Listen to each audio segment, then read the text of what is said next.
On Cooldown is back for the third time, and whatever happened to the guy with long hair and goatee? A bit of drama and ranting on the pre-patch event, and boy would WoW look great in Unreal Engine 4, so grab your drinks and your snacks and relax because it's story time!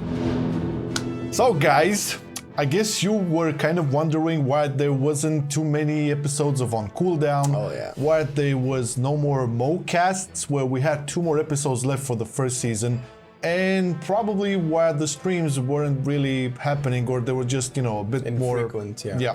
So what actually happened? Well, guys, I was the lucky one in this situation because I've caught a lovely lady. A Rona lady. The Rona, yeah. Yeah, so I had it. I had the virus. So I think today's the last, was the last day of isolation. Essentially, this is why Marcelian's here as well. Although the symptoms were started about 3 weeks ago, so it was probably safe for a long time. But who knows these things, right? Yeah, nobody knows. Yeah. Nobody knows. But we did want to talk about this because, well, obviously the content suffered because I wasn't able to, you know, properly talk, and I still have a little bit of a cough, but that's another story. You have to be careful, guys. You have to be careful because this affects people differently. It can be very mild. It wasn't that bad. It was just I just couldn't do shit. That was mainly it, and I got through it thankfully, and through the support of Marcelian and my parents, it was a lot easier. I don't know what I would have done if I didn't have anybody to, you know, bring me food and shit like that, because it's fucked up. But yeah, the thing is, it did affect how everything, you know, went over, and all of the processes, quote unquote, that we used to have, like for videos and stuff. We will get into this subject into one future MoCast episode, which will be with Flame exclusively, and we'll talk a little bit more about that. But I thought it was fair for everybody to know what actually happened, and this is like the 3rd comeback of On Cooldown. Yeah, but it was a bit hectic, and you know, we did as much as we could. The main thing you have to take from this being the first bit of news for On Cooldown is, you know, it's not a joke. We can like put you down so you are not able to do shit rather than just sit there, and you know, it's not pleasant to have it, depending on what kind of symptoms you have and all of that. It can get nasty, or it just can put you down. Some people don't have any symptoms at all, but it's, you know, it's pretty real. And at the end of the day, I believe we both believe that it's pretty fair for you guys to know what the hell happened. And more details to come soon in our next MoCast. Oh yeah, you should better keep your eyes open for that MoCast, because, well, there's gonna be 2 of them, so if I'm in one... somebody else will be in the last one. We'll see who. Yeah. Alright guys, so thank you very much for supporting us so far and still watching the videos. All the kind words and everything, thank you very much, guys. It was a blessing. But let's get into the WoW news now. Oh yeah, what do we talk about today? Transition! Are you back into WoW? Well, hope you were not excited about the pre-patch event, because hot, steaming fudge were my hopes ever so high.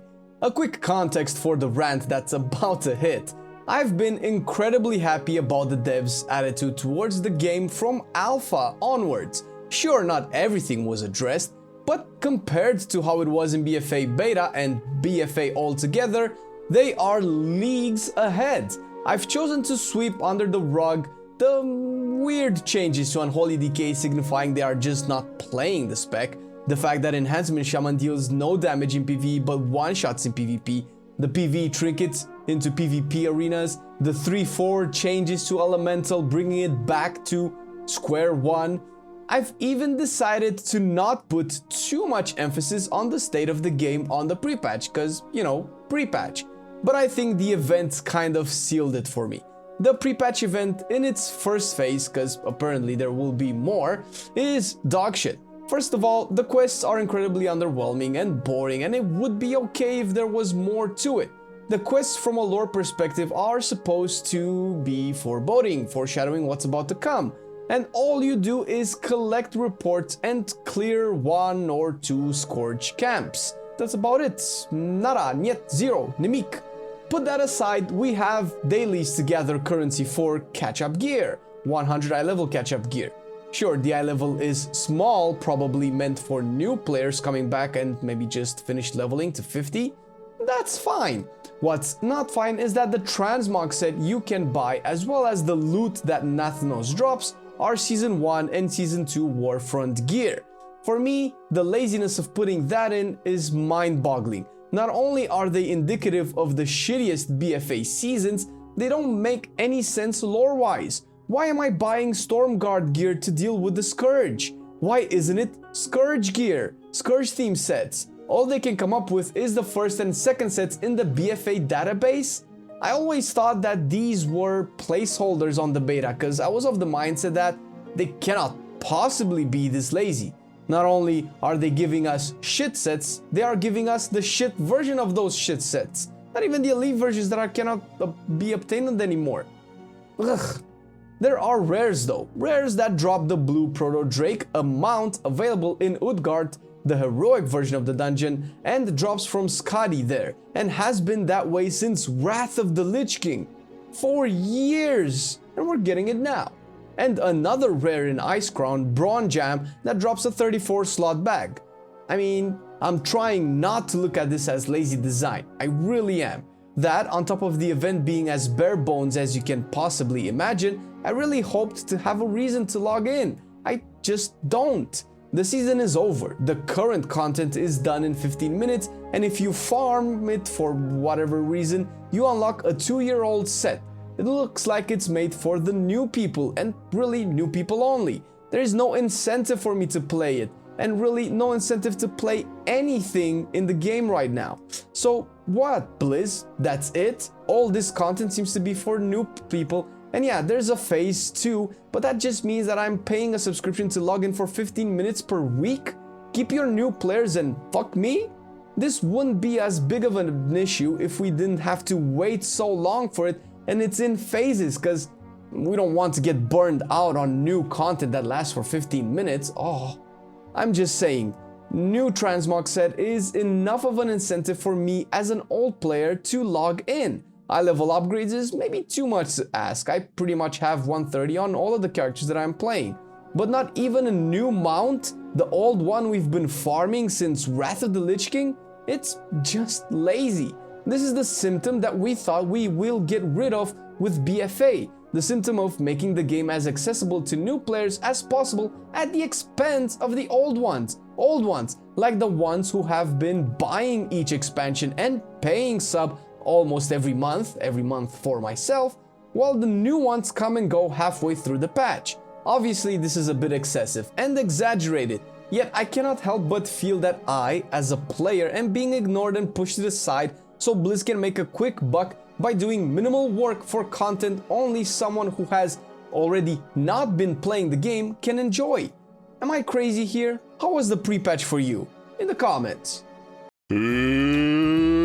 And today's comment of the day comes from xpalegaming_DE, and he said, I really like that dialogue between your evil mate inside. That voice was very creepy. Hello, Flame? Hello, Susan. I'm Flame though. Whatever, Janice. So tell me, what's it like to be Marcelian's son? I'm not his son, okay? People keep saying this, I'm not his son. His lover, then. I'm his son. Well, I've made my point. Tune in next time, ladies and gentlemen, and don't be lame like Flame. My name's Susan, though. You know what's neat?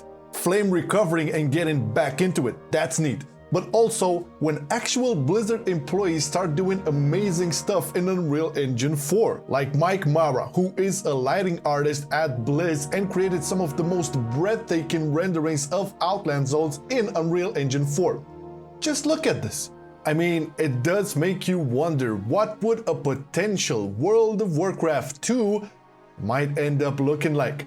And yes, I know you are all for the stylized graphics WoW has, and stepping into a more realistic field would cut off a lot of WoW's charm. But yo, this doesn't mean it cannot be done. A brand new engine for a future World of Warcraft game could really improve immersion due to all the detail laid around, and lightning too, on top of retaining a bit more of a cartoony style. Nobody wants WoW to go full Skyrim here, but you cannot not at least be impressed on how these look recreated in Unreal Engine 4. Now, you have to remember, this is done in pure independent fashion and has nothing to do with Blizzard or any confirmed future plans from them, as Mike has a lot of cool stuff on his ArtStation profile, which you can find in the description. It's becoming a trend to recreate WoW zones in the Unreal Engine, as not too long ago we saw Stormwind City get the same treatment from Daniel L. I know this is wishful thinking, but can you imagine how your character would look and how all the spells and armor and mounts and raids would look? I mean, sure, if this were to ever come a reality in the future, we all would need strong PCs to handle it. And I do believe Blizzard had a firm philosophy regarding WoW's playability on low-end PCs, and this was part of the many things that made the game so successful in the first place. We all know that WoW, at least for the majority of the player base, the existing one, is more appealing when the systems are good, when the classes work, when the raids and dungeons are fun, and as much as the visuals play an important role, they kind of tend to fall on the backseat when thinking of the overall attraction for us. Time will tell if a brand new World of Warcraft game will make use of the Unreal Engine capabilities. But until then, let me know what you think. All the videos are in the description. Take a look at them and let me know in the comments. Do you prefer the old graphics or do you want some sort of upgrade? Now we have to be 100% fair here. Not much has happened in the last week. There was a lot of stuff that we missed due to the lack of on cooldowns. It's just like class changes. But and yeah, obviously at this point, yeah, I mean, I guess it's good. It's, let's say, class tuning, right? Because there are a bunch of nerfs, and obviously after we posted a Frost Mage video, there's nerfs about the Frost Mage, so it is what it is. We knew this was going to happen, and we're actually still glad that we're this close to the expansion. They're still tuning. It's on the other hand, it's like, man, we're this close to the expansion. They're still tuning. No, it's yeah. I believe that they have to do it because, again, this is a mess they created by themselves with their own hands. Everybody was exclamating this from the alpha, that this thing with the covenants and with the conduits and all of the changes, legendaries, yes, it's gonna be a mess to balance, and look where we are. So on one way, we're glad that they're still tuning this late. And don't get it twisted. After the raid launches, after the season starts, you're gonna see massive changes, as they always happen. Because that's when the meta actually establishes. And don't get us wrong, guys, because we've had this conversation before with other people in our community, viewers, and so on. They are leagues ahead, and I've said this in the piece that I talked about earlier. Well, they are leagues ahead for when they were developing the BFA beta, when there was like, I mean, we are in a situation where the past expansion they said, oh, we didn't have time to handle Shadow Priest and Shaman, right? So it's still better. They're still weird because there's so many systems, and they said that it's easier to balance conduits than to balance classes. And if you've watched our previous MoCast, you know that Banter says something about, you know, now they're balancing and designing 30% of a spec instead of 100% because of the systems. Because of the borrow power. So this is supposed to be easier for them, but it doesn't really look like it. So, you know, fingers crossed still. Yeah, well, overall, it's way better than we ever had, at least with BFA. And we're looking forward to the next events in the pre-patch.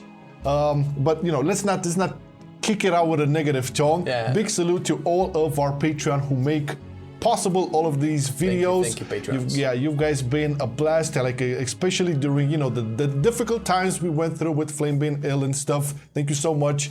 You know, supporting all of these videos, you know, class guides on cooldown, the MoCast, which will come when, you know, we're gonna have a new season next year. But there's 2 more episodes for MoCast, right? That will close off the first season, total 15 episodes. And then in 2021, we're gonna start off with season 2. And we have a lot of people who didn't make it into season 1. It's gonna be pretty juicy. So you'll be supporting that on top of our streams. Everything else, yeah. Twitch.tv/MarcelianOnline. Catch this guy streaming, and hopefully we're gonna resume our duo cam streams as well. Yeah, soon. It's gonna happen. And obviously now that Shadowlands is really close to releasing, we're gonna be doing a lot more dungeons with you guys. As soon as it's live, as soon as we get rid of all this pre-patch stuff, all this pre-event things, hopefully Phase 2 is gonna do better. But overall, beta and Shadowlands of the games are fun. We're really excited for it to come. It's really close. It's almost here. Keep an eye on future announcements from us regarding the Shadowlands launch. Yeah.